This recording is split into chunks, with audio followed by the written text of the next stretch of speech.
Os 4 principais cronistas a descrever os tupis no século XVI e fazer sucesso na Europa com suas descrições foram Américo Vespúcio, André Tevet, Jean de Lery e Hans Staden.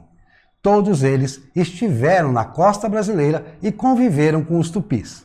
O pioneiro foi Américo Vespúcio, com sua carta intitulada Mundos Novos, publicada em 1503 e reproduzida em mais de 40 edições, traduzidas em diversos idiomas. Um grande sucesso editorial, um best-seller. Nessa carta, ele demonstra que Colombo estava errado. Colombo não tinha chegado à Ásia, como insistiu em dizer nas suas 4 viagens. Chegar assim ao novo continente, que Américo Vespúcio, que percorrera a costa brasileira entre 1501 e 1502 a serviço do rei de Portugal, descreve detalhadamente. Daí, a partir de 1507, os cartógrafos passam a descrever o novo continente com o nome de América, uma homenagem a Américo Vespúcio, justa, justíssima. Em Mundos Novos, Vespúcio descreve os tupis como um povo inocente, de bem com a vida, mais epicuristas do que estoicos, como ele faz questão de dizer numa frase, um povo saudável, muito bem servido por uma natureza farta, que vive em relativa harmonia, embora façam guerras entre eles. Vespúcio até pergunta aos tupis por que vocês fazem guerra entre si. E eles dizem que é por um costume, por uma tradição, eles mesmos não sabem explicar. E era mesmo, era parte do folclore tupi. O que tem a ver com a antropofagia, um dos aspectos que mais espanto causou a Américo Vespúcio. Era um ritual coletivo. Para os tupis, era importante não ser sepultado, não apodrecer no solo após a morte. Era melhor ser devorado pela tribo vizinha, pela aldeia vizinha. De certa forma, seguir vivendo nos corpos daqueles que o devoram. Era importante também, do ponto de vista da aldeia, adquirir as habilidades daquele guerreiro abatido e devorado. Outro aspecto que Américo Vespúcio vê nos tupis é a nudez e a ampla liberdade de relações entre eles, de relações com fins intencionados, as atividades recreativas, digamos assim. Isso tudo no contexto de uma inocência, de não haver pecado.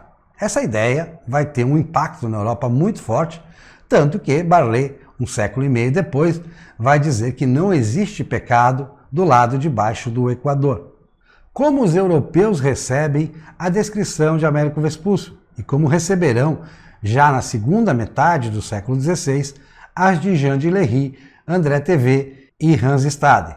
Em primeiro lugar, com uma revelação do maravilhoso. O Livro das Maravilhas, inspirado nos relatos do viajante Marco Polo, que viajara ao Oriente, situa no Oriente tanto os reinos de fartura quanto os monstros, os animais diferentes, todas as criaturas que a imaginação europeia pode criar. Isso na Idade Média. Como o Oriente vai sendo descoberto nesse tempo, já está sendo descoberto nesse tempo, pelos portugueses, mas também relatos de venezianos, de outros italianos que andam por lá, esses mitos vão se desfazendo. A realidade que se encontra no Oriente não é a realidade fantástica que se esperava encontrar.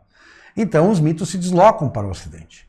E Vespúcio traz o primeiro relato pormenorizado da sociedade e dos indivíduos tupis, no caso, dos povos do Novo Mundo. Esse relato corresponde a esse maravilhoso, porque tem os animais também. Os cronistas franceses serão especialmente detalhistas na descrição dos animais que encontram, como o tatu, o tamanduá, o bicho preguiça. Essas coisas encantam. Em Mundos Novos, o foco é nas pessoas. O europeu se sente oprimido pelas leis, pelas regras, pela aristocracia, pelos seus lugares sociais. A sociedade que Américo Vespúcio traz em Mundos Novos é uma sociedade igualitária. É uma sociedade em que o indivíduo é livre, que o indivíduo não conhece o pecado porque é inocente. Essa é uma ideia que Rousseau depois vai desenvolver. A espontaneidade e a inocência como aquilo que antecede a noção de pecado, antecede o juízo de bom ou de mal. Os jesuítas vão enxergar nisso, vão enxergar nessa inocência, nesse não estado de pecado, a possibilidade de facilmente converter os tupis, Tanto que os jesuítas, nos 200 anos que ficam no Brasil, irão preferir catequizar os tupis, não tanto os tapuias, os outros povos nativos. Em 1516, é publicado de Thomas More o livro Utopia. É então um neologismo. Ele junta u e topia, do grego, para formar utopia, o não lugar, ou o lugar nenhum. É uma ilha que ele imagina, é uma ficção. Utopia não é uma descrição fidedigna, mas uma ficção. É uma ilha que ele imagina perto de Cabo Frio. Ele tinha lido a descrição de Américo Vespucci, que situava tupis na altura de Cabo Frio e que os descrevia. Ele cria uma ilha imaginária próxima de Cabo Frio, para onde teria migrado um certo número de tupis, que constrói ali uma sociedade completa. Essa sociedade passa a ter leis, embora sejam, na visão de Thomas More, leis naturais. Thomas More é o primeiro a elaborar a ideia que seria levada pelo marxismo-leninismo como um ideal, como um estágio superior do socialismo, ou dito comunismo também, que era de cada um conforme as suas possibilidades, para cada um conforme as suas necessidades. É essa sociedade que Thomas More desenha no livro Utopia. Ele próprio, Thomas More, vai se afiliar a uma corrente conservadora católica e vai renegar o que disse em Utopia, vai dizer que não quis dizer aquilo, que era apenas uma ficção. O livro Utopia também é um best-seller na Europa e ele vai inspirar uma série de filósofos posteriores, de tal maneira que Utopia passa a marcar aos poucos um campo ideológico. Esse campo ideológico, ele bebe de uma fonte antiga, o milenarismo, o messianismo cristão. No sul da Europa, ele é mais representado pelos franciscanos a partir do filósofo milenarista Joaquim de Fiore. Essa pregação do milênio, os 1000 anos de uma nova era, de uma nova humanidade, em que haveria igualdade, em que haveria fartura, em que não haveria sofrimento, os 1000 anos de redenção, a promessa de uma redenção a um povo sofrido. Essa promessa milenarista, messiânica, teve expressão nas guerras russitas, em torno da atual República Tcheca, no século XV. Não chegava a ser o que aconteceria em 1524, 1525, que é a revolta dos camponeses, comandada por Thomas Müntzer, que era um reformador já dentro da Reforma Protestante, ligado a Lutero. É a primeira vez que a oclocracia aparece como proposta política completa, expressa numa revolução que mobilizou cerca de 300 mil camponeses. Essa rebelião, a revolta dos camponeses de Thomas Müntzer, ela é vencida pela união dos exércitos dos estados alemães. Ela vai despertar os estados europeus para a necessidade de preparar melhor os seus exércitos, profissionalizá-los, estatizá-los, para que possam responder a esse tipo de ameaça. Tanto que só vai se repetir algo da mesma dimensão na Revolução Francesa, mais de 200 anos depois. A mensagem dos tupis, expressa nas crônicas de Américo Vespúcio, de Jean de Lery, de André Tevet, de Hans Stade, segue presente nos círculos intelectuais da Europa. Montaigne, filósofo que adquirirá fama póstuma, exalta essa inocência dos tupis, essa infância dos tupis.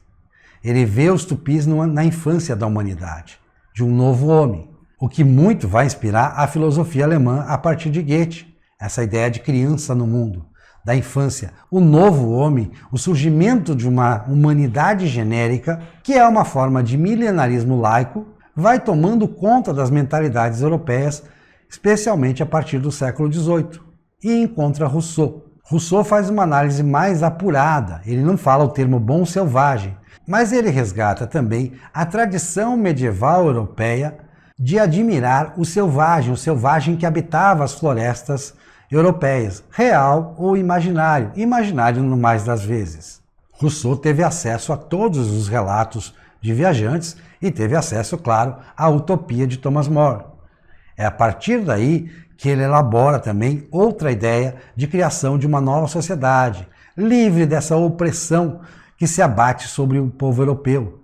Uma sociedade que liberta o homem, que o permite não viver à moda dos tupis, ele não propõe isso como um modelo de sociedade, mas viver mais de acordo com sua própria natureza, como os tupis viviam. As ideologias do século XIX vão seguir essas linhas de pensamento. Elas se filiam a essa visão de sociedade que começa a ser esboçada em Mundos Novos, pela descrição, por Vespúcio, pela primeira vez, dos tupis da América do Sul, do Brasil. Se para a América Hispânica os pensadores europeus criam a leyenda negra, a ideia de que os espanhóis oprimem os índios, exploram, escravizam, maltratam, exterminam os índios, os indígenas da América Hispânica, não há nada correspondente em relação à ação dos portugueses no Brasil.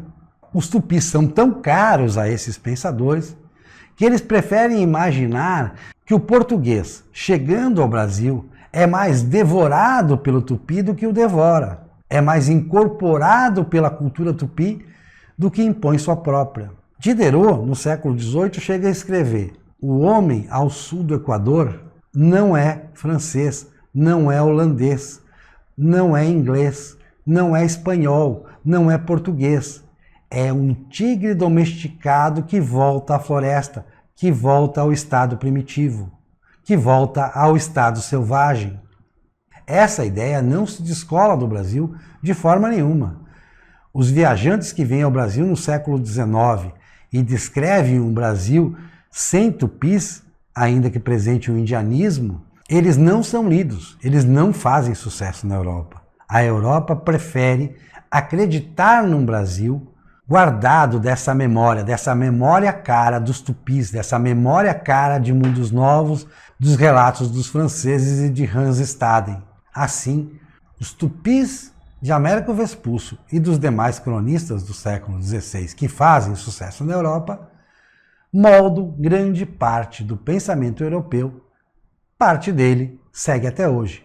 Essa polarização atual tem muito a ver com a polarização do início do século XVI, da inserção dos tupis nas ideias sociais, políticas e psicológicas do século XVI europeu. Quanto aos tupis de verdade, não é que eles estejam ausentes das crônicas. As crônicas são, em grande medida, fidedignas, mas quem as lê e quem as transforma tira esses aspectos realistas e prefere os aspectos que podem ser mitificados. Eu recomendo aqui, tem um vídeo sobre os tupis, é um vídeo de 15 minutos, que conta a história real dos tupis verdadeiros. Um pouco também sobre os mitos associados a eles. Para concluir, uma história curiosa contada por Vespúcio em Mundos Novos.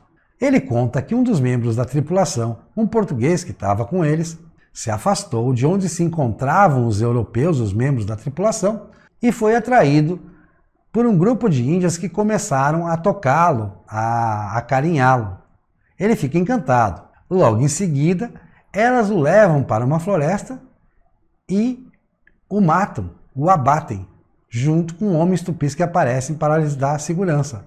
Esses homens tupis apontam seus arcos e flechas para os portugueses para que não se aproximem, não atrapalhem o que vem a seguir, quando o homem é despedaçado e assado numa fogueira, e depois devorado. Não se pense que, aos civilizados da Europa, isso causasse apenas horror. Havia desejos íntimos, inconfessáveis, de estar tanto na posição de devorador quanto na de devorado.